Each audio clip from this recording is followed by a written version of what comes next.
Mais bon, on ne parle pas de la fin du régime. Il y a des objectifs assez clairs, comme je l'ai déjà dit plusieurs fois sur ce plateau aussi, comme la démilitarisation de l'Ukraine. Mais ça, c'est un échec. C'est un échec. Quoi qu'on fasse, on doit... L'Ukraine est devenue la première armée d'Europe, avec des avions qui viennent de partout, des chars qui viennent de partout. Vous imaginez, l'objectif de Poutine, c'était d'empêcher l'Ukraine de faire partie de l'OTAN. Or, l'Ukraine, maintenant, est quasiment membre de l'Union européenne par anticipation et peut-être même de l'Alliance Atlantique. Le président de la République française a parlé aujourd'hui d'électrochoc en Russie. Qu'est-ce que vous avez à lui répondre ?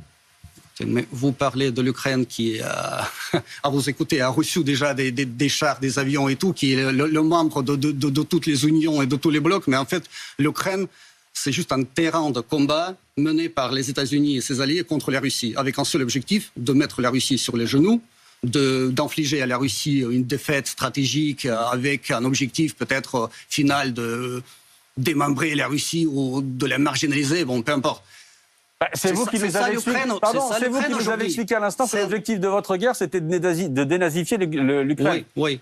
L'Ukraine aujourd'hui, c'est pas un membre de l'OTAN, c'est pas un membre de l'Union européenne, c'est un terrain de combat. Et les Ukrainiens, c'est la chair à canon dans les mains des commanditaires qui se trouvent très loin et qui utilisent l'Ukraine comme une compagnie militaire privée. Avec les armes, avec tout ce qu'il faut, avec tout l'équipement. Et vous connaissez en compagnie militaire privée. L'OTAN a toujours dit que l'arrivée de l'Ukraine dans l'Alliance n'était pas au programme. La France et l'Allemagne s'y sont opposées. Aujourd'hui, avec 1 an et demi de guerre, l'OTAN a quasiment fait de facto adhérer l'Ukraine à l'OTAN.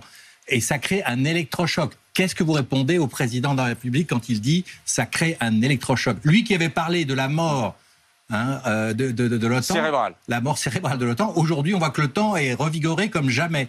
Donc, c'est un vrai électrochoc pour la Russie. Qu'est-ce que vous répondez à ça ? Écoutez, l'OTAN est tellement contente de retrouver sa raison d'être, c'est-à-dire la confrontation constante avec la Russie, parce que l'OTAN, un pur produit et vestige de la guerre froide, continue d'exister tout simplement grâce à cette fameuse menace russe qui n'existe pas en fait, parce que la Russie ne menace personne. La Russie veut s'assurer sa propre sécurité. Mais vous avez envahi l'Ukraine. Vous menacez personne, vous avez envahi l'Ukraine. Enfin.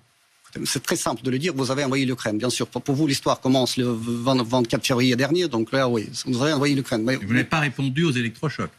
Mais quel électrochoc ? Vous êtes tellement content d'avoir cet électrochoc pour que l'OTAN continue à fonctionner comme une machine de guerre, comme une machine à cash pour les États-Unis, c'est ça votre fierté. En quoi ça consiste ? C'est le résultat de l'offensive lancée par Poutine. C'est ça que je vous explique. S'il n'y avait pas eu cette opération spéciale de la Russie, l'Ukraine serait restée aux avancées de l'Europe, mais sans être membre ni de l'Union européenne, ni de l'Alliance Atlantique. Or, aujourd'hui, elle n'a jamais été aussi proche à la fois de l'Union européenne et de l'Alliance Atlantique. Mais c'est pour vous mettre en face de cet échec stratégique, en fait, auquel vous êtes confronté. En 2008, lors du sommet de l'OTAN à Bucarest, l'Ukraine, les États-Unis et les Alliés ont promis à l'Ukraine que les portes pour son entrée à l'OTAN étaient genre ouvertes. Donc là, l'Ukraine était tellement inspirée par ce fait qu'à partir de ce moment-là, et après, surtout dans les années qui ont suivi ce fameux coup d'État en 2014, l'OTAN a commencé d'une manière acharnée à fournir les armes en Ukraine, en préparant l'Ukraine à un moment donné peut-être d'entrer dans le bloc. Donc là, avec tous les projets des bases militaires, déjà, y compris l'infrastructure portuaire, la mer Noire, etc. Donc là, c'était juste la question du temps. Mais comment la Russie pouvait et peut se permettre l'Ukraine dans le temps, si l'Ukraine a à sa tête le régime ultranationaliste et russophobe qui a comme objectif reconquérir la Crimée, menacer la Russie, etc. Donc là, si en cas de conflit entre la Russie et l'Ukraine, c'est l'article 5 qui se déclenche, alors c'est la Troisième Guerre mondiale qui commence. Vous le voulez Mais vous voyez bien que là, de toute façon, les alliés de l'Ukraine sont venus aussi à l'aide de l'Ukraine, même si l'Ukraine n'est pas dans l'OTAN. Parce que vous êtes intervenu dans ce pays, parce que vous avez franchi les frontières, parce que vous avez agressé ce pays. Oui. Donc, quoi qu'il arrive, c'est arrivé. Oui, mais ce n'est pas par gentillesse que les alliés de l'Ukraine sont venus à l'aide de l'Ukraine. En fait, pour les alliés de l'Ukraine, et là, ils ne le cachent même pas, l'objectif principal, ce n'est pas sauver l'Ukraine, c'est infliger la défaite stratégique à la Russie.